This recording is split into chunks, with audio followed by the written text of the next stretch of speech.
17મી જૂનના દિવસે નરેન્દ્રભાઈ મોદી દેશના વડાપ્રધાન બન્યા પછી 17મી જૂનના દિવસે નર્મદા ડેમ ઉપર દરવાજા મૂકવાની પરમિશન આપી હતી અને એ જ દિવસે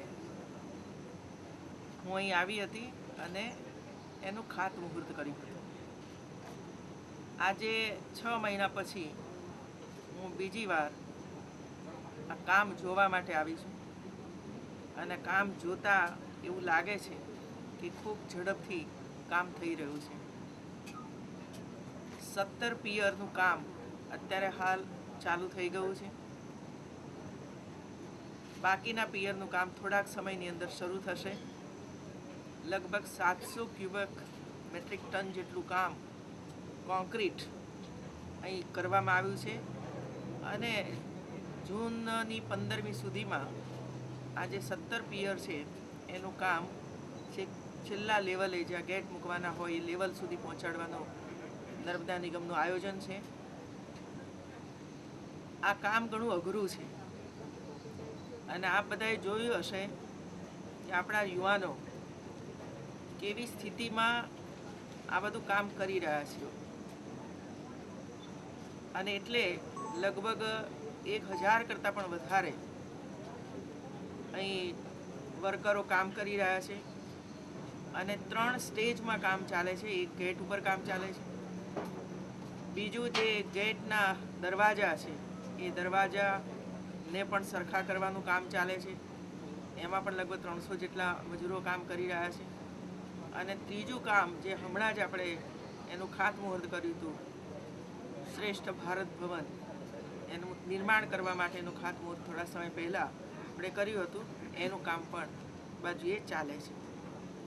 એટલે 3 પોઈન્ટ ઉપર આ કામ ખૂબ ઝડપથી ચાલી રહ્યું છે અને હું માનું છું કે સમયસર આ બંધના દરવાજાઓ મૂકવાનું કામ ગુજરાત સરકાર પૂર્ણ કરશે, જેમાં કેન્દ્ર સરકારનો પૂર્ણ સહયોગ આપણને પ્રાપ્ત થઈ રહ્યો છે અને એટલે કોઈ પણ પ્રકારની અડચણ અહીં પડતી નથી. આસપાસના જે કોઈ ભાઈ બહેનો, આદિવાસી ભાઈ બહેનો છે, અમારા ધારાસભ્યનો વગેરે છે, બધા જ અહીં સહયોગ આપી રહ્યા છે. એક ઉત્સાહનું વાતાવરણ છે, કારણ લગભગ 2007ની સાલથી દરવાજા મૂકવાનું કામ મંજૂર નહોતું થતું, કોઈ અડચણ હતી જ નહીં અને તેમ છતાં પણ યુપીએ સરકાર ગુજરાત સરકારને હંમેશા અન્યાય કરતી રહી હતી. દરવાજા જો એ સમયે મૂકવાનું કામ શરૂ કર્યું હોત તો આજે હજારો હેક્ટર જમીનની અંદર કિસાનોને પાણી પણ મળ્યું હોત અને ખેતીનું પાણી પણ મળ્યું હોત, મનોરંજનના સ્થાનો પણ આપણે ઊભા કરી શક્યા હોત, પશુઓને પીવાનું પાણી પણ પ્રાપ્ત થયું હોત. આજે ઉત્તર ગુજરાતની ધરતી હોય કે સૌરાષ્ટ્ર કે કચ્છ હોય, આ બધાની અંદર જ્યારે પણ ઓછો વરસાદ થાય છે ત્યારે આપણને કેટલી મુશ્કેલીઓનો અનુભવ કરવો પડે છે એ આજે આપણે અનુભવ કરી શકીએ છીએ. અને એટલે રાજ્ય સરકારની નેમ છે કે સમય મર્યાદામાં અને શક્ય હોય તો એ 15 દિવસ પહેલાં આ કામ પૂર્ણ થાય અને જે પાણી મળે એ પાણીથી ગુજરાતની સમૃદ્ધિમાં ઓર વધારો થાય એવી આશય સાથે આપણે આ કામનો આરંભ કર્યો છે. મેડમ, આપણે સરદાર પટેલની જે જન્મજયંતિ છે તો આપણે પ્રવાસી ભારતીય ઉજવવાના છે, તો સરદાર પટેલ સાહેબની રેપ્લિકા લગાવવાના છે, તો કંઈ આયોજન? हाँ, हिंदी में आप 7, 8, 9 जनवरी में प्रवासी भारतीय दिवस हम मना रहे हैं. उसी समय जो हमारा महात्मा मंदिर है और विधानसभा है, दोनों के बीच में ये रेप्लिका हम रखने वाले हैं. उसकी तैयारी हो रही है. बाद में ये रेप्लिका बराबर है कि नहीं, उसका शेप बराबर है कि नहीं, इसका सरदार साहब का फेस बराबर है कि नहीं, वो सब लोग देखेंगे और देखने के बाद किसी को कुछ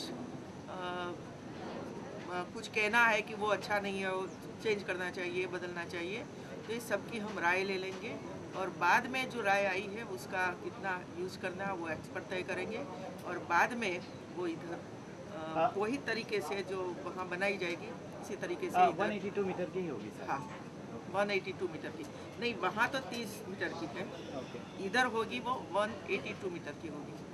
madam A statue of unity develop થયા પછી શું સરકાર કોઈ ટુરિઝમ હબ ક્ષેત્રે ખાસ વિસ્તાર તરીકે કેવડિયાનો વિકાસ કરવા માંગે છે કે કેમ? એકલો મનોરંજન તરીકે અથવા તો ટુરિઝમના સેન્ટર તરીકે આનો વિકાસ નથી થવાનો, પરંતુ એક મોટું એજ્યુકેશન હબ પણ એ બનવાનું છે, એક ટુરિઝમનું મોટું સેન્ટર પણ બનશે। એ ઉપરાંત અહીં રિસર્ચ વર્ક પણ થવાનું છે, જેમાં વોટર રિસર્ચ અને પાણીના સ્તર જે નીચે જાય છે, પાણીની અંદર જે અશુદ્ધિ વગેરે આવે છે એનું પણ રિસર્ચ થશે। એ ઉપરાંત આસપાસના વિસ્તારોની અંદર જે કૃષિ પેદાશો થાય છે એ કૃષિ ઉપર પણ રિસર્ચ વગેરે થવાનું છે। આદિવાસી નો આખો વિસ્તાર છે અને એટલા માટે આદિવાસી વિસ્તારના બાળકો પણ ઉચ્ચ કક્ષાનું એજ્યુકેશન પ્રાપ્ત કરી શકે એના માટે યુનિવર્સિટી અને વગેરે પણ અહીં આવવાનું છે। એટલે આમ આપણે જોઈએ તો માત્ર એક ટુરિઝમ નહીં, પરંતુ બધા જ પ્રકારની પ્રવૃત્તિઓ અહીં થાય અને આસપાસના તમામ વિસ્તારોને, મતલબ કે દક્ષિણ ગુજરાત, મધ્ય ગુજરાત, આ બાજુ બરોડા, આ બાજુ પંચમહાલ અને બધાઓને આનો લાભ પ્રાપ્ત થાય એ રીતનું આખું આયોજન આ સ્ટેચ્યુ ऑफ यूनिटी નું છે। हाँ मैडम, लास्ट में जो विरोधियों ने आंदोलन शुरू किया उसको कुछ कहना चाहेंगे? हम मेगा कुछ नहीं पार्क कहेंगे, हम इसमें पढ़ते ही नहीं हैं, हम हमारा काम करते रहते हैं और जो आदिवासी सब विस्तार है वो सहयोग कर रहे हैं, उनको भी अच्छा लगता है वो काम, ताकि पानी मिलने वाला है, रोजगार मिलने वाला है, एजुकेशन मिलने वाला है। ठीक है, हाँ, धन्यवाद।